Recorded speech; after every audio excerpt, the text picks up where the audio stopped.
Liberdade de expressão. Essas duas palavras e meia são muito utilizadas hoje, tanto para atacar quanto para defender alguém.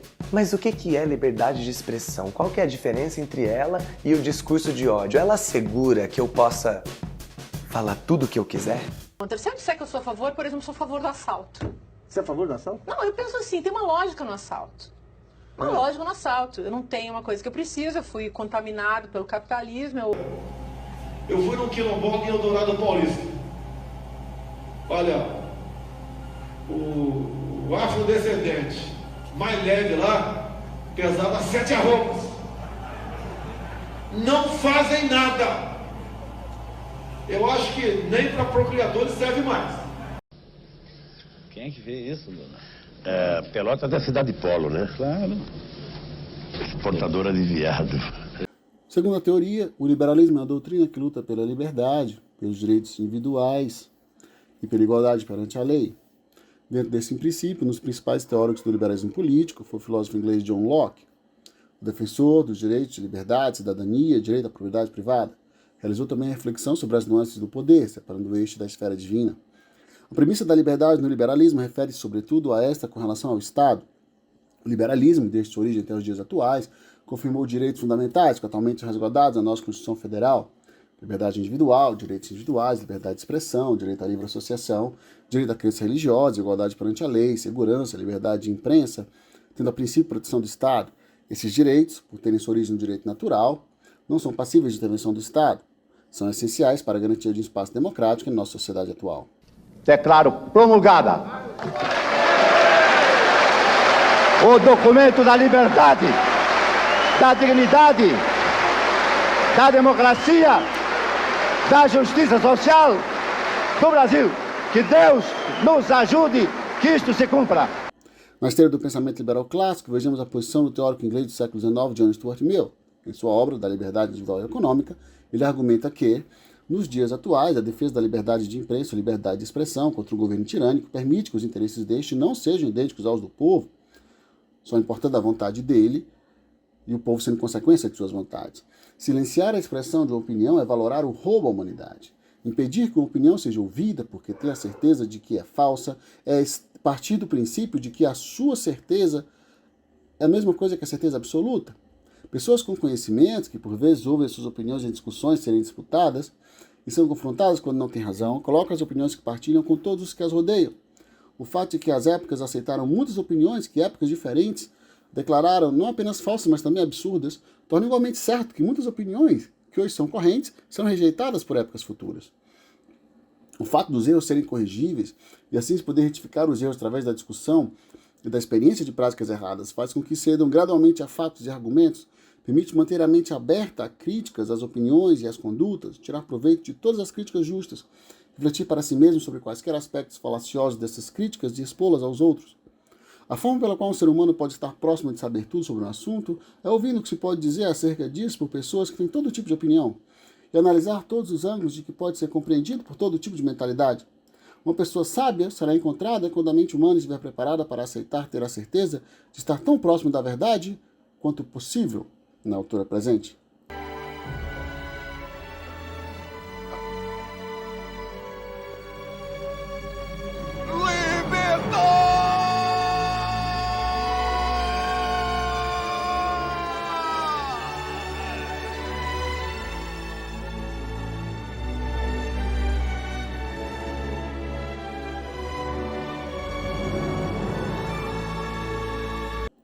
Com o passar dos tempos, o pensamento liberal desenvolveu outros argumentos, os mais presentes no debate atual, apresentam a repercussão e a crítica do filósofo Karl Popper.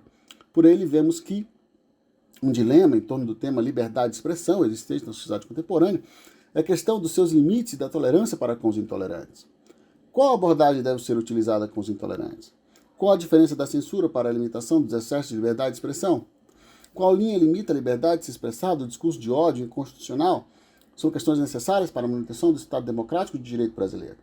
O surgimento e a ascensão de ideologias extremistas, como o nazifascismo no período da Segunda Guerra Mundial, é um exemplo histórico do que a falta de equilíbrio e questionamento acerca da tolerância para com os intolerantes pode causar, e demonstra a importância da discussão e de um olhar crítico acerca dessa temática devido às proporções trágicas que se pode chegar quando há uma falta de esclarecimento sobre os limites da liberdade de expressão. Outros exemplos de discursos de ódio em que seus disseminadores se apoiam no argumento da liberdade de expressão para serem disseminados seriam o racismo, a misoginia, a xenofobia e a LGBTfobia. Para o filósofo austro-britânico Karl Popper, esta questão mantém-se em volta de um paradoxo, o paradoxo da intolerância. Segundo o filósofo, a intolerância para com o intolerante faz-se necessária para a manutenção de uma sociedade liberal e tolerante. Ao não limitar os discursos intolerantes, defender uma sociedade tolerante quando necessário, essa será aniquilada por tais discursos e seus apoiadores. Atualmente, as discussões sobre tolerância e liberdade de expressão estão bastante movimentadas e com alta visibilidade, por exemplo, nas redes sociais, muito por conta da polarização política afetada no Brasil nos últimos anos. Vejamos o caso do deputado Daniel Silveira. O mandado de prisão em flagrante por crime inafiançável foi expedido pelo ministro do Supremo Tribunal Federal, Alexandre de Moraes. A decisão foi tomada após o deputado publicar um vídeo com ataques aos ministros do STF, além de defender o AI-5, instrumento mais duro de repressão da ditadura militar. O que acontece, Faquinha, por várias e várias vezes já te imaginei levando uma surra. Quantas vezes eu imaginei você e todos os integrantes dessa corte aí? Quando trazemos este assunto para o mundo digital, mais especificamente para as redes sociais, a discussão acerca do tema fica mais delicada, pois o debate em relação ao uso da liberdade de expressão tem ganhado bastante repercussão devido ao seu mau uso. Grupos celestes de pessoas acabam fazendo discursos de ódio, acreditando que podem expor suas ideias a qualquer custo em nome da liberdade. Todavia, é importante ressaltar que o discurso de ódio não pode ser confundido com a liberdade de expressão. Como exemplo, podemos citar um caso que ganhou repercussão nacional e até mundial. Foi o caso do podcaster Bruno Ayub, mais conhecido pelo pseudônimo de Monark. Bruno Ayub, conhecido como Monark, deu a declaração ontem enquanto entrevistava os deputados federais Kim Kataguiri e Tabata Amaral. Eu sou mais louco que todos vocês. Sim. Eu acho que o nazista tinha que ter o partido nazista. Eu acho que não. Reconhecido pela lei. Se o cara quiser ser um anti-judeu, eu acho que ele tinha direito de ser. Porém, há um grande problema que veio com os grupos de militância política, principalmente nas redes sociais: os linchamentos. O linchamento nada mais é do que uma espécie de represália que uma pessoa sofre por dizer algo que nem sempre é ofensivo, mas é apenas sua opinião de um determinado assunto que não agradou a outra. Com isso, surgem outros movimentos que estão presentes nesses meios de comunicação digital, como a tal cultura do cancelamento, que nada mais é do que você cancelar uma pessoa por um determinado ato cometido por ela. Por isso, muitos indivíduos têm receio de debater sobre determinado assunto em um local onde há muita discordância. Com isso, podemos citar a obra do importantíssimo escritor e ensaísta francês Philippe Marais, o livro O Império do Bem. Apesar de a obra ter sido publicada nos anos 90, o autor consegue descrever com perfeição o que vem acontecendo no mundo atual. No geral, Murray critica com vigor o movimento do politicamente correto e todo esse linchamento e, por consequência, o progressismo. Em um trecho de seu livro, o autor chega a citar que o linchamento hoje usa máscara progressista.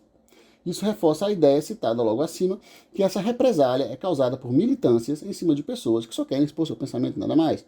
Por isso, vale ressaltar que todos devem ter o direito de expor suas opiniões, ideias, pensamentos, de qualquer forma, pois vivemos em uma democracia e a paz da democracia é o respeito.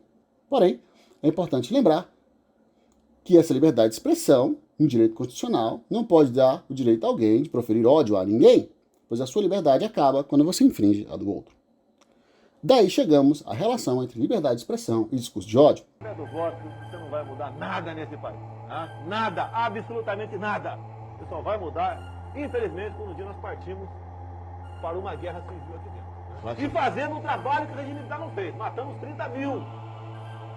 Pela memória do coronel Carlos Alberto Brilhante Ustra, o pavor de Dilma Rousseff.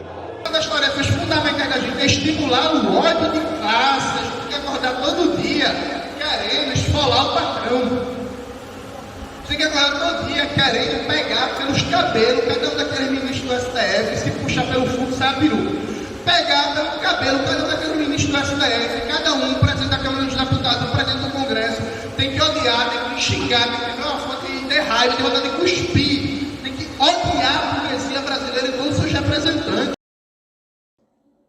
A linha que separa a liberdade de expressão e o discurso de ódio pode ser considerada extremamente tênue, pois nem sempre o que queremos dizer é entendido, compreendido da forma como queremos que a mensagem chegue, O que é certo para uns não necessariamente é o correto para outros. A liberdade de expressão é um direito fundamental, é um dos pilares do Estado e deve ser defendido com unhas e dentes pela sociedade. É através deste direito que expomos o que pensamos, sentimos, expressamos nossas vontades, indagamos nossos questionamentos. Mas não se confunda em achar que este direito é absoluto. Afinal, se assim fosse, a sociedade viveria em um completo caos. Nossa Constituição nos assegura o direito à liberdade de expressão, artigo 5º, inciso 4º da Carta Magna, que dispõe: é livre a manifestação do pensamento, sendo vedado o anonimato. Sendo este um direito fundamental e um dos pilares da democracia em que vivemos, porém, o mesmo não pode se confundir com o que chamamos popularmente de discurso de ódio, ou apologia a qualquer ato ou fato que seja crime e que vá contra um senso comum do que é correto, que não fere os valores individuais e os valores de uma sociedade.